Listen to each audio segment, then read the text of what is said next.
हे sweet dish म्हणून पण आपण खाऊ शकतो, उपवासालाही चालेल असं हे शिखरण सर्वांना आवडणारं बनवून तयार आहे।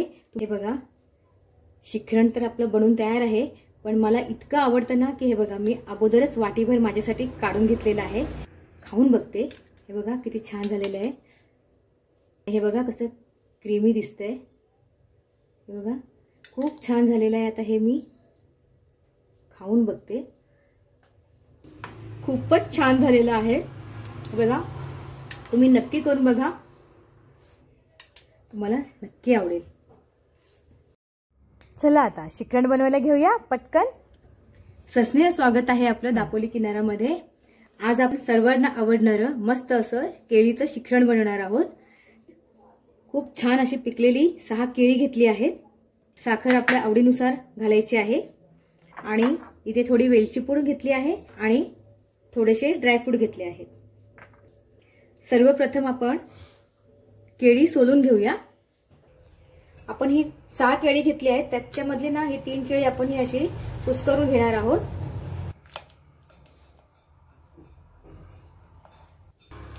आता आपण यामध्ये ना साखर घालूया। 1 2 3 आणि 4। हे 4 चमचे साखर घातली आहे। मस्त मिक्स करून घेऊया। मिक्स करून बाजूला ठेवूया आणि हे 3 केळी आहेत त्याचे आपण काप करून घेऊया। बघा हे असे काप करून घ्यायचे। हे बघा 3 केळी आपली मॅश करून झाली आहे आणि 3 केळीचे आपण मस्त असे काप करून घेतले आहेत।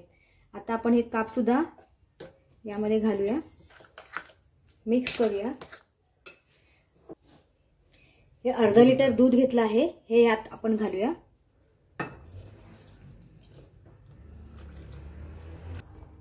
मस्त मिक्स करूया। बघा झटपट होणारी रेसिपी आहे।